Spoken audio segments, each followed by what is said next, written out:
Now, today we are going to see how to reduce a quadratic into its canonical form through an orthogonal transformation. Now, we know a quadratic consists of both square terms and cross terms. Here is an example. Here is an example where quadratic consists of both square terms and cross terms. And here is an example which consists of only square terms. Now, what is canonical form? Given a quadratic which consists of both square terms and cross terms, how to convert this quadratic into another quadratic which consists of only square terms is what we call a reduction of a quadratic into its canonical form q dash, if q is the original quadratic. Now, how does things get transformed, right? Who is the transformation? X equal to py is the transformation which is used to transform a quadratic into its canonical form. How? We know that a quadratic Q can be written in a matrix form as Q equal to xt ax. In place of x, you plug in py, then it's py whole transpose to a into py. Then this is y transpose p transpose a p y. And we know p transpose into a into p will be a diagonal matrix. And finally, the quadratic will become, in another coordinate system, namely in a y space, it becomes y transpose into d into y, where this d is a diagonal matrix. So, this quadratic, which is in a y space, consists of only square terms, right? So, px equal to py is the transformation. Once x is known, writing p is not a big deal. Writing y is not a big deal, because if x equal to x1, x2, x3, we know that y is y1, y2, y3. But the major issue is how to find this matrix P in the transformation, right? We have to so construct that matrix such that P inverse into A into P will be a diagonal matrix. There are two types of transformations. One is a congruent transformation, which we also call it as a linear transformation, where P is a non-singular matrix. And another is an orthogonal transformation, where P is an orthogonal matrix, right? Right. We have seen in the last class how to transform a quadratic Q into its canonical form Q dash through a non-singular transformation x equal to py, where P is a non-singular matrix. Right?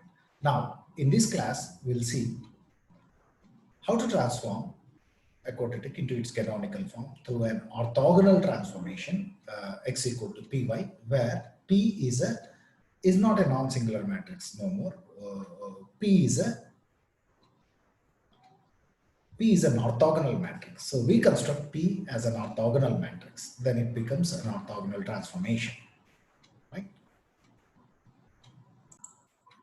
So let's see how to reduce a quadratic into its canonical form through an orthogonal transformation, right?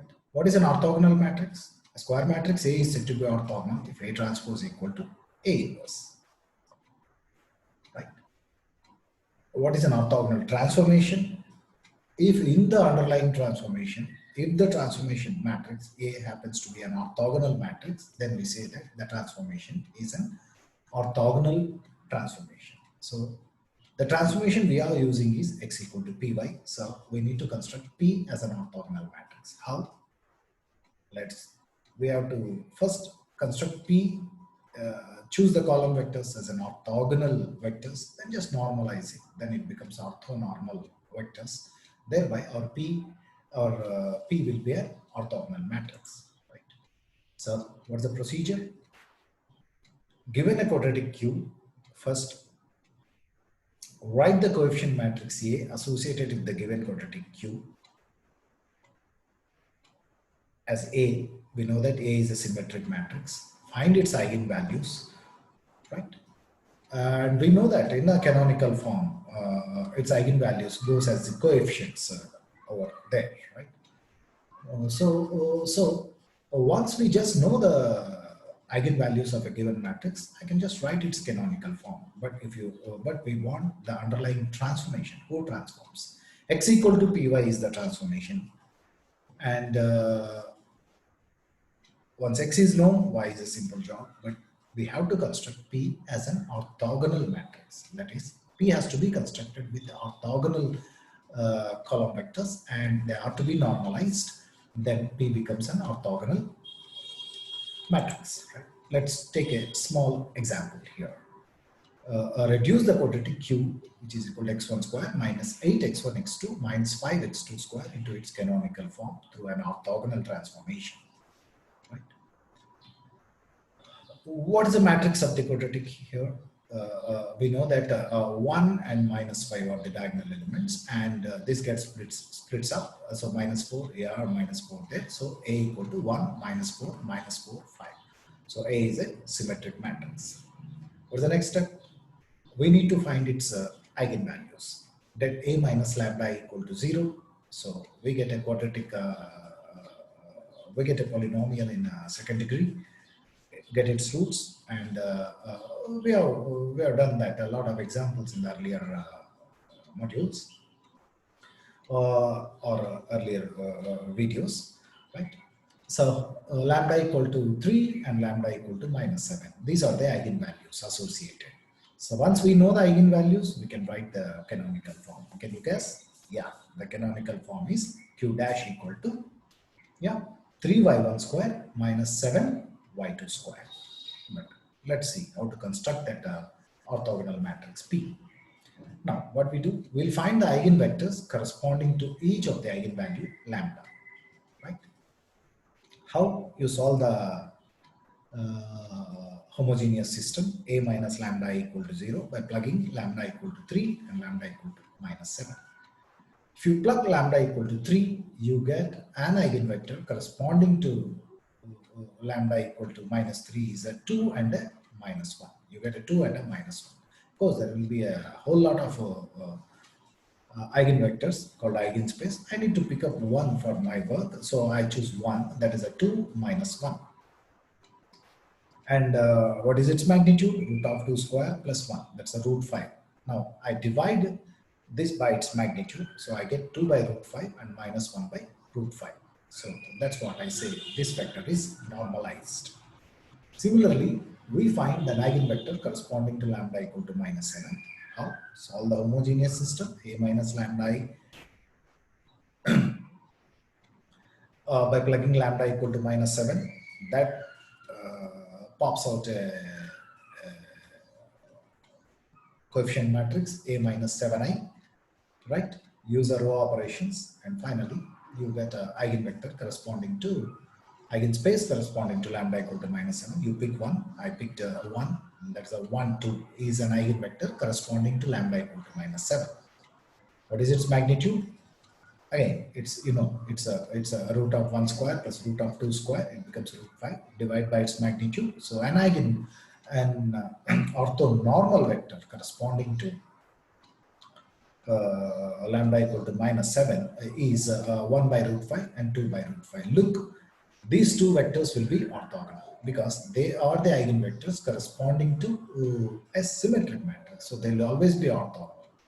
Look, 2 into 1, 2, and minus 2 is 0. So they are orthogonal, they are normalized, right? Now, let us construct our model matrix P with these normalized eigenvectors taken as columns. So P is 2 by root 5 minus 1 by root 5, 1 by root 5 and 2 by root 5, right? Then let's see what is P inverse into A into P. Now what is P inverse? We know P inverse is nothing but P transpose, right? So we'll write its rows as columns and columns as rows. Then P transpose is 2 by root 5 minus 1 by root 5 and 1 by root 5 and 2 by root 5. Then take that P transpose, multiply it A, and then a P.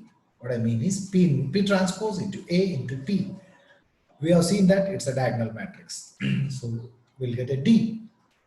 That's a D, right? And we know these 3 and 7 go as diagonal elements. So D is 3, 0 and 0 minus 7. Now, x equal to py is the transformation. We know x is x1, x2. So y is capital Y or small y or whatever. Y is y1, y2. And p is this guy, 2 by root 5 minus 1 by root 5 and 1 by root 5 and 2 by root 5. Then plug in. We know the given given quadratic Q can be written in a quadratic form as x transpose A x. X transpose A x. Then plug in x equal to py. Then it becomes py whole transpose A py. Then we know if this is a y transpose, then a p transpose A into p. Rearrange the terms. Then p transpose AP will be a diagonal matrix. You get y transpose dy. Since this is a diagonal matrix, so if you write its quadratic form, we get the quadratic form as a 3y1 square minus 7y2 square. Look, this consists of only square terms. So this is the required canonical form of the given Q, right? And in the next class, we'll see what is the nature of this quadratic form. What is the definiteness of this quadratic form by just looking into its canonical form. In its canonical form, the coefficients are nothing but the eigenvalues of the matrix A.